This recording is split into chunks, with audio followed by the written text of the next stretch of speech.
Pinuntahan kong isang farmer na nag-viral sa isang post kung saan nakita siyang nakahiga sa kalsada tabi ang namatay niyang kalabaw. Grabe din ang iyak niya. At may nakapagsabing umabot pa sa puntong muntik na siyang magpakamatay. Buti na lang at napigilan siya ng anak niya. Bumaha ng tag, mention at comment ang post na to na siya namang nakarating sa atin. Kaya dali-dali kaming bumiyahe at pagtapos ng mahigit 2 oras ay narating ko na rin ang mismong lugar. At yun, andito na nga pala tayo sa lugar ni Tatay Andres. So titignan natin kung ano yung kalagayan niya ngayon. Kamustahin natin siya. Tara. At eto na nga, nagkita na nga kami ni Tatay Andres. Tay! May buntag, Tay. Sumunod ay kinamusta ko na siya. Kasama na natin ngayon si Tatay Andres. Nasa tabi ko na. Ayan, medyo ngumingiti na kahit papano.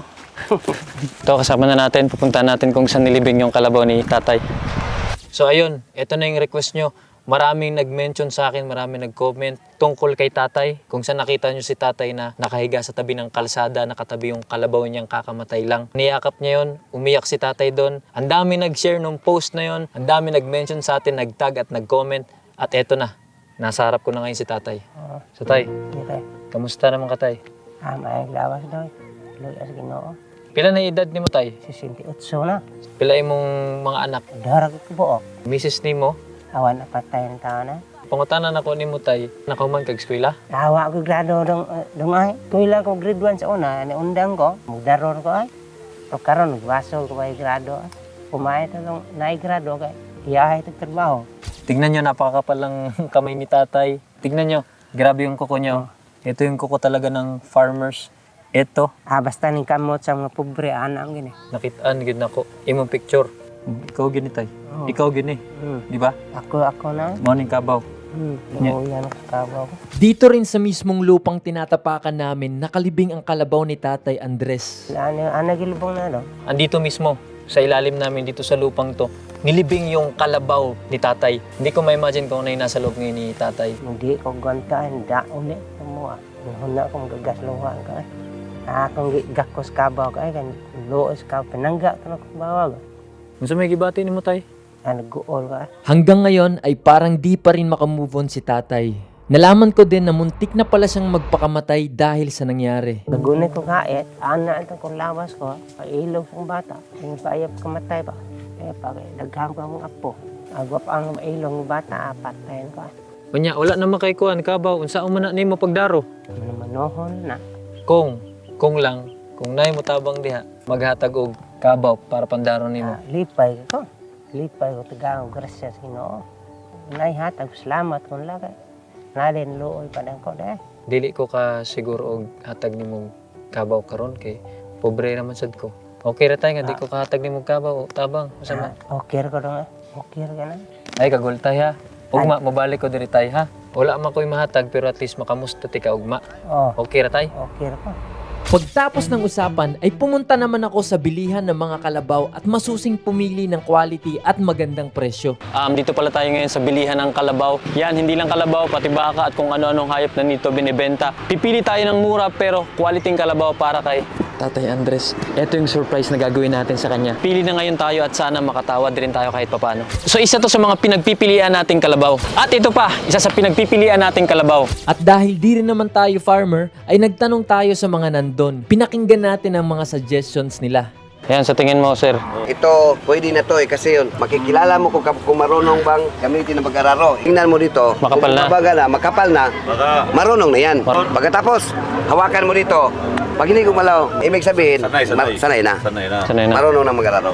Pagtapos ng detalyadong pagpili at pagtawad sa presyo, ay nakakuha na nga tayo. At andito na yung napili nating kalabaw at magkano nga ulit yung presyo nito, Tay?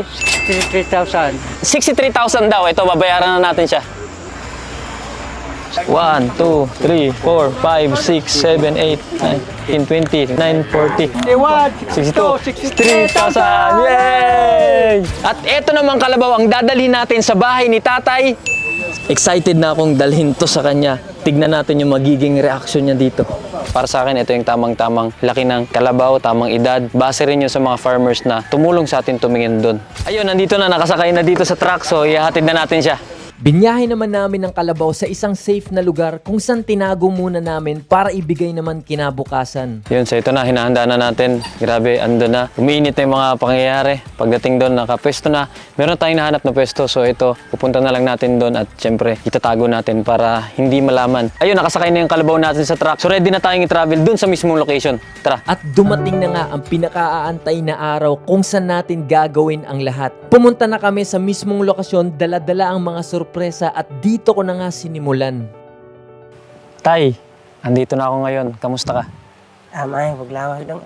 Di ba, nag-usap tayo nung nakaraan na nakita kita na nakahiga sa tabi ng kalsada. Tapos may patay na kalabaw. Yung kalabaw mo na yun, tay, ilang taon na yun? Tulon to kape na Yun ang gamit mo talagang pang-araro. Matoy daro taon ko. So, paano yan, tay? Daro na nabili.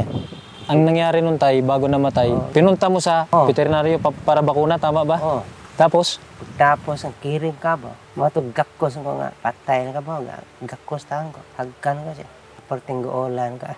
Sapay daro matog probihan ko. may nakapagsabi rin tayo yung anak mo na pinigilan ka niya kasi gusto mo nang saksakin yung sarili mo. Patay na ko. Ilog bata ko. Nasa may nahuna-hunaan ni mga to. Blangkon ko. Pugngan ko sa maapon ko. Pinangga dyan to ni mo tay ang kabaw. Mahal to ng buhay. Mautoy abag ko sa akong trabaho. So bukod sa pagsasaka tay, nag-uuling ka rin, di ba? Manguling ko. Way pakyad roon. Ikaw lang mag-isa tay. Wana isawan. Puyo na kong usa. Pero hindi ka ba nahihirapan? Ikaw lang mag-isa? Wana ko panahon niya. Tiguang na. O nya tay, dili na ni mo to usbon ha. Dili na ka magpakamatay ba? Adi na ako usbon. Mahal ko ng akong apo. Natanggap mo na tay na wala na yung kalabaw. Mo. Unsa may tabang sa kabaw tay? Dako kitabang kabaw. Dili ra ba lalim, mamatyan kag kabaw. Adi lalim. Anong gagawin natin ngayon tay na wala ka ng kalabaw? Awan klabaw. Karang araw na. Portinduta. Kayo na. Kaso nga, wala kang kalabaw. Magmamano-mano ka lang. Kanim no mano ho ne. Di ni man mo sakbuan. Pagka may kalabaw, Layo ray. Patkadlaw ne. ngayon tay, nandito na ako sa wakas, nagkita na tayo, di ba? Oh. Meron akong gustong sabihin sa'yo. Meron akong ibibigay sa'yo tay na konti lang naman na tulong. Nya na ko ipa suloob ni mo diri. Ilalagay ko to sa'yo. Kakabitan kita tay ha. Dito, piniringan ko na si Tatay Andres para sa unang surprise.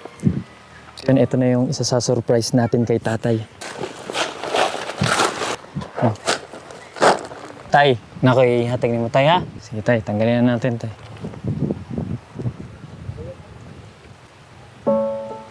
Ay, grasya. Grasya. Yan tay. Bigas, grocery, para sa inyo tay. Ampay, main. Luoy mo na ko. Luoy ang sino. Hatag mo grasya sino. Oh, para sa iyo yan tay ha. Huwag ka malungkot ha. Oh. Ito tay, meron pa akong ibibigay sa'yo. Napakaihatag tay. Amang kamote mo tay. Labas sa binigay nating grocery, meron akong bibigay din sa'yo tay. Ha? 1,000, 2, 3, 4, 5, 9, 10,000 tay para nimo. Salamat ko. Kuan mo do. Anong masasabi mo tay?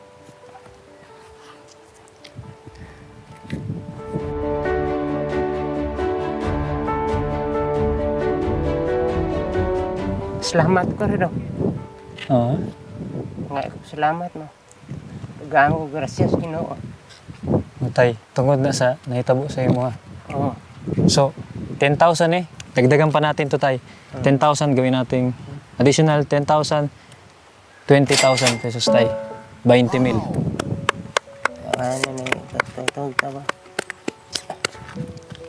Salamat ko nga nagihatag grasya Ginoo. Salamat ko sa tanan na nainluoy ko. Malipay sad ko tay nga ingani nakadawat kag nga na. Oh. Kani mga blessing eto nasa harap mo. Makakain mo yan tay. Oh.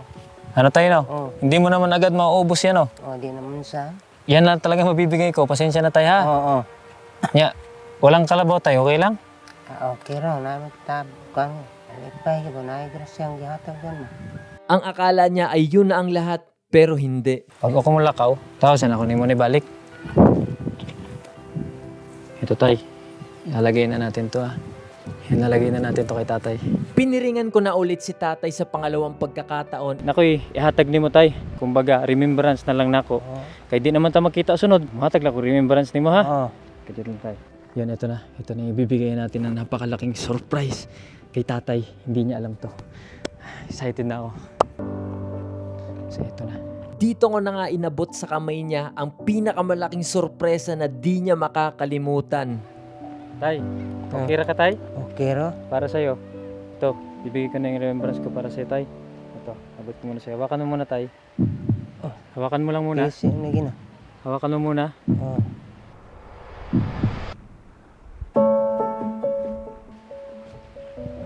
Kabang itaon. Kalabaw tay para sa'yo tay. Wow! Congratulations tay.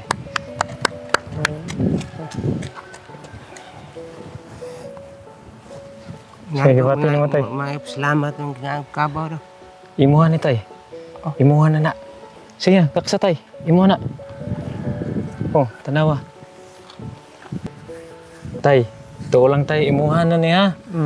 Ito yung kapalit tay nung kalabaw na namatay mo. Aporting lipaya ko no. Ikaw? Naluoy pa nan ko. Nya, unsa man ni mo tay? Pasanayo ni tulo sige no sana ini. Maayo. Maayo tay. Bayan sana So, labdos. Tay, masaya rin ako tay na ito kahit papaano. Dahil dun sa post na yon na nag-trending, ito, Oh. nabigyan na kita nito ng kalabaw. Pagtapos kong ibigay ang magandang kalabaw, ay di niya alam na sinama ko na rin ang pamilya at apo niya at eto na nga ang mga nangyari. Bukod tay, andito rin pala yung pamilya mo na dire. Tirting lipaya nila mo. Dito, yakapin niyo si tatay, yakapin niyo. Yakapin niyo si tatay. Ako mo ni iwan. Oh, yakapin niyo si tatay. Ka bore. Lipan kay ka. Ano ka bore? Tay, ito. Dah. Sila bugas paglaom. Salamat ko dong nga na pa din looy mo nga naghatag grasya dang kabaw. Ya, hindi ka naiyak. Adi na hilak na Ha? lipay na ko. Na kay grocery, na kay kwarta, na pa kay kabaw. Lipay na. Oh, kompleto na. Kumpleto na. Oh, kana, pakpakatan tanan guys. Congratulations, congratulations. At finally, ngayon, nakasakay na rin si tatay sa bago niyang kalabaw. Hey!